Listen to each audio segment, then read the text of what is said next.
જસવંતગઢ સરપંચ તરીકે ફરજ બજાવતો હતો, અત્યારે ફરજ મુક્ત સરપંચ તરીકે મારી સામે અતિ ગંભીર અને અતિ ક્રૂર હીન પ્રકારના આક્ષેપો જે થયા હતા અને જેની અંદર હું જેલને 30 દિવસ સુધીને જેલમાં પણ વિતાવ્યા છે. એમાં જેલમાં બહાર નીકળ્યા પછી મેં શરૂઆતથી જ કીધું હતું કે હું એવિડન્સ સાથે તમારી સામે રજૂ થઈશ. આજે હું પાછો ફરી વખત તમારી સામે એવિડન્સ સાથે રજૂ થઈ રહ્યો છું, જેમાં તમને ફાઇલ આપી છે, ઓડિયો ક્લિપ પણ આપીશ, બાકી બધા વિષયો સાથે હું તમારા પ્રશ્નો બધાના જવાબો આપીશ. પ્રથમ, ફરિયાદી કિશોર કાનપરિયા. મુદ્દા નંબર 1, ફરિયાદી કિશોર કાનપરિયા જેઓ દ્વારા ભ્રષ્ટાચાર કરવા માટે પોતાના ગામની ગ્રાન્ટો અલગ અલગ બીજા ગામોમાં આપી છે, એના પુરાવા સાથે એવિડન્સ સાથે આપ બધા જ પત્રકાર મિત્રો, પ્રિન્ટ મીડિયા, ઇલેક્ટ્રોનિક મીડિયાને એક ફાઇલ આપું છું. એમની સાથે એમણે ગ્રામ પંચાયત સભ્ય સાથે ગેરવર્તણૂક કરેલું આખો કૃત્ય, જે ગ્રામ પંચાયત સભ્ય વિઠ્ઠલપુર એમના જ ગામના એમના જ ભાઈઓ અને સભ્ય હતા. થોડા દિવસો પહેલાં સરકારી કાર્યક્રમમાં હું ભારપૂર્વક બોલું છું, વિઠ્ઠલપુર મુકામે જે સરકારી કાર્યક્રમ થયો હતો એમાં આપણા વિસ્તારના નાયબ દંડક ધારાસભ્ય શ્રી કૌશિકભાઈ વેકરિયા, કલેક્ટર સાહેબ, ડીડીઓ સાહેબ વગેરે વગેરે બધા જ અધિકારીઓ હાજર હતા. જેનું આખો કાર્યક્રમની રૂપરેખા માટે કિશોરભાઈ ગ્રામ પંચાયત વિઠ્ઠલપુર દ્વારા જે સભ્યને મદદ લેવાઈ હતી એ સભ્ય દ્વારા વાઉચરો રજૂ તલાટી મંત્રીએ કર્યા હતા અને સભ્યને સસ્પેન્ડ કરવામાં આવ્યા છે. સંપૂર્ણ ગેરકાયદેસર રીતે આ સભ્ય ઉપર કામગીરી કરવામાં આવી છે. કાંઈ પણ આડું અવળું થયું હોય તો ગ્રામ પંચાયત તલાટીની જવાબદારી હોય, બાકી બધાની જવાબદારી હોય. ઠરાવો થયેલા છે, સંપૂર્ણ થયેલા છે, છતાં નિર્દોષ વ્યક્તિના પુરાવા સાથે એમના જેમની ખાર રાખીને અને કામગીરી કરી રહ્યા છે એનો પુરાવો આપું છું. બીજો મહત્ત્વનો, આપ બધાને બોલાવ્યા હતા, મારી પાસે ઓડિયો ક્લિપ આવી છે, કૌશિકભાઈ વેકરિયાની ખુદની ઓડિયો ક્લિપ છે અને એ મારી સામે ગમે એવી રીતના ગંભીર આક્ષેપો કરે છે, ગંભીર પ્રકારના શબ્દો વાપરે છે અને જેને ન આપણે સાજી શકાય, આપણી સંસ્કૃતિને ન સાજી શકાય, આવા એલિગેટ સાથે એ ઊભા થઈ રહ્યા છે. એની અંદર પોતે કહે છે કે મારા પિતાજીનો અવસાનમાં મારા બાપ જેવો શબ્દ વાપરે છે અને ખરાબ ક્રૂર શબ્દ વાપરી અને એ એમ કહે છે કે એમના બેસણામાં આ તૈયાર થયું હતું. હું તમારે બધાય સમક્ષ રૂબરૂ આધાર પુરાવા સાથે કે 25 તારીખે જે તે લેટરનું કુરિયર કંપનીએ જઈને અને કુરિયર થાય છે, જે તે વ્યક્તિ કુરિયર કરે છે. હું પોતે મારા પિતાજીના અગ્નિ સંસ્કારમાં 25 તારીખે અગ્નિ સંસ્કાર હતો, 400 થી 500 લોકો જેવી મોટી મેદનીમાં અગ્નિ સંસ્કાર હોય અને કોઈ પણ નાલાયકમાં નાલાયક વ્યક્તિ હોય તો પણ પોતાના પિતાજીના ડેથ સમયે, પોતાના પિતાજીના અગ્નિ સંસ્કાર સમયે આવું હીન પ્રકારનું કૃત્ય ન કરે. તમે આ પ્રકારનું કૃત્ય કરીને અને મને અંદર દાખલ કરવામાં આવ્યો છે. મારી સાથે વેરભાવપૂર્વક આ કૃત્ય તમારી સામે કોઈ ઊભા ન થાય એના માટે મને તમે પ્રેઝન્ટેશનમાં રજૂ કર્યો છે. કોઈ પણ કારણ વગરના, કોઈ પણ મુદ્દા વગરના, માત્ર ને માત્ર એક વોટ્સએપથી મને અંદર દાખલ કરવામાં આવ્યો છે અને મારી સાથે અણસાજતું વર્તન. દુશ્મન પણ પોતાના બાપને, હું કાન ખોલીને જવાબદારીપૂર્વક બોલું છું, સાંભળી લેજો. આપણા બધા દ્વારા હું જે તે વ્યક્તિને કહેવા માગું છું કે ભાઈ, દીકરીનું આણું અને પિતાજીનું ટાણું વારા ઘડીએ નથી મળતું. આ જ સમયે તમે મારી ઉપર વજ્રઘાત કર્યો છે, કારણ વગરનો વજ્રઘાત કર્યો. હવે તમારી ઉપર હું એવિડન્સ સાથે રજૂ કરું છું. તમે એ ક્લિપમાં બોલો છો કે ભાઈ મેં ભૂતકાળમાં એમને મદદ કરી છે. 1 મહિનો સુધી મને હુકમ વિકાસ કમિશનરનો આવ્યા પછી સત્તા આપવા નહોતી દીધી, મારો ચાર્જ લેવા નહોતો દીધો. કોઈને કોઈ કારણોસર તમે અટકાવી રાખ્યો તો. મારી પાસે એવિડન્સ છે. વિકાસ કમિશનરે જ્યારે હુકમ કર્યો ત્યાર પછી 26મા દિવસે હું આપ બધા મીડિયોને મારા જે તે પુરાવા સાથે આપું છું.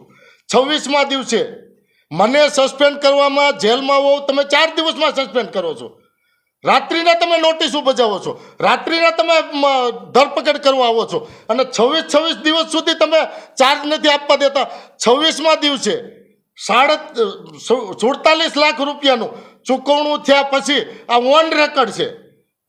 26મા દિવસે 47 લાખ રૂપિયાનું ચૂકવણું થયા પછી 5:30 કલાકે મને ચાર્જ આપવામાં આવે છે. મેં લખેલો છે ચાર્જમાં. મને તમારા કૌભાંડો, તમારા વિષયની ખૂબ વાકેફ છું, તમારા બધા જ પ્રકરણોથી વાકેફ છું. હવે દર ખેલું આ એવિડન્સ સાથે તમારી સામે રજૂ થવાનું છું. તમારા જે ત્યારે મેં કીધું હતું કે ભાઈ મને તમે જેલ બતાવી દીધી, ભાઈ તમે મને પોલીસ બતાવી દીધું, આનથી હવે વિશેષ શું કરી શકશો? મૃત્યુનો ડર નથી.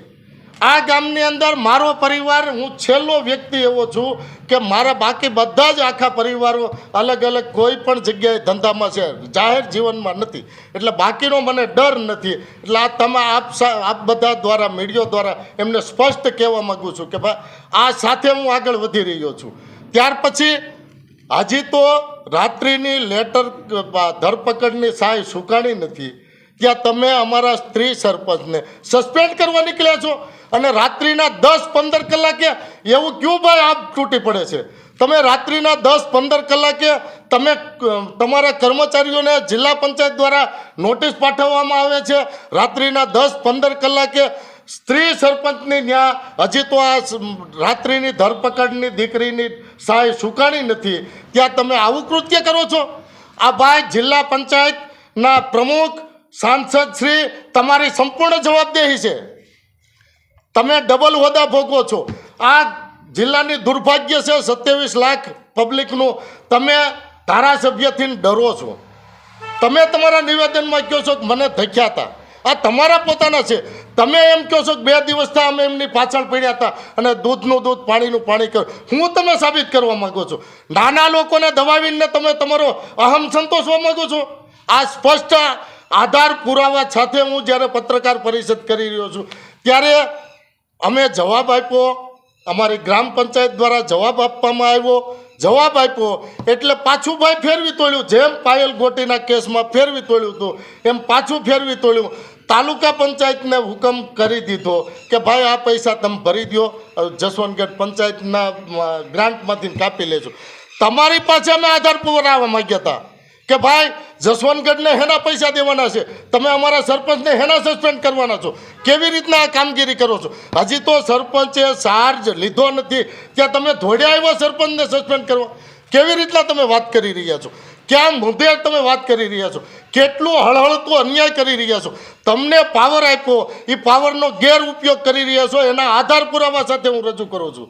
તમે બબે હોદાના, તમને કોઈ કહેનાર નથી, તમને કોઈ કરનાર નથી. અમારી ઉપર જે થયું હવે પાછળના ઉપર તો તમે રહેમરા રાખો.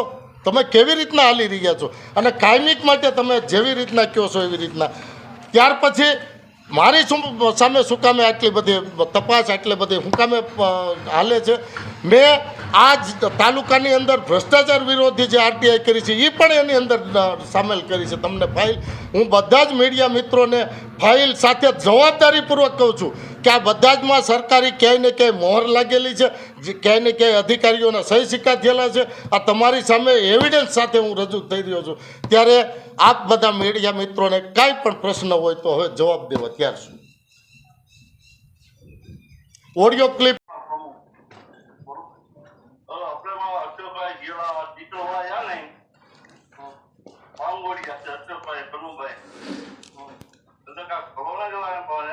પાણી તો છે ને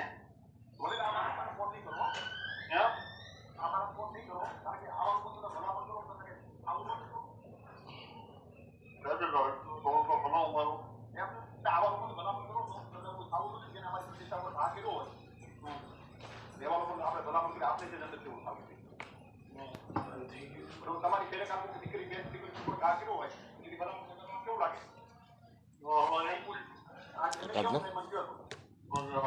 લાગે ને અમારી પ્રતિષ્ઠા પર ના કર્યો એની આપણે ભલામણ કરવી, એને માફ કરીએ કે દાખલ તરીકે એમ એટલો બધો આગળ કરેલું કે ના કેવો મને બીજો ના ના ધ્યાન દે મેં અગાઉ 4 વર્ષ પહેલા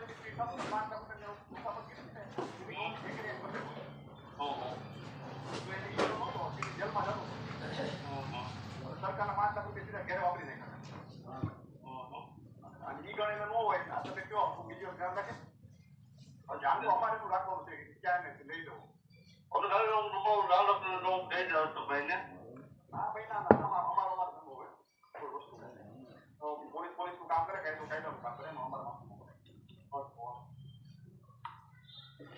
રેડી આ મિત્રો સમક્ષ મેં એમની ક્લિપ આપી છે. એમણે સ્પષ્ટ કહેવું છે કે ભાઈ હું એમનું ધ્યાન રાખી લઈશ ક્યાં મારે ફિટ કરવો એ. આવી રીતના ફિટ કરવાનો છે તમારે. તમને ખબર નથી, તમને વિષયની ખબર નથી. જ્યારે તમે વિષય કરો છો કે મારી ઘરે બેસણામાં તમે પૂરા ચેક તો કરો વિષયો કે પાયલ ગોટી 25 તારીખે લેટરને કુરિયર કરે છે, મારા પિતાજીનું 25 તારીખે અગ્નિ સંસ્કાર થઈ રહ્યા છે, અને કયો એવો હરામી માણસ હશે કે એમના પિતાજીના અગ્નિ સંસ્કાર સમયે આવી રીતના કૃત્ય કરતા હોય, આવી રીતની વિષયો કરતા હોય. તમારે ખાલી પોતાના અહમ સંતોષવા માટે તમારી ઉપર આ કાન ખોડીને સાંભળી લેજો. તમારી સામે સ્પષ્ટતા સાથે મેં કીધું હતું કે ભાઈ સામી સાથીએ વાર કરજો. આ અશોક માંગરોળિયા સામી સાથીએ વાર કરવા માટે પણ તૈયાર છે. તમે આ અગાઉ જ્યારે પટેલ સમાજની અને ખોડલધામની મિટિંગ થઈ હતી ત્યારે તમે મહેશભાઈ કચ્છવાળાએ સ્પષ્ટ નિવેદનો આપ્યા હતા કે અમારી ઉપર ખોટા ભ્રષ્ટાચારોના આક્ષેપ થાય છે. ભાઈ ભરતભાઈ સુતરિયાના સન્માનના કાર્યક્રમમાં ખોડલધામ બધા જ પટેલ સમાજના આગેવાનો બેઠા હતા.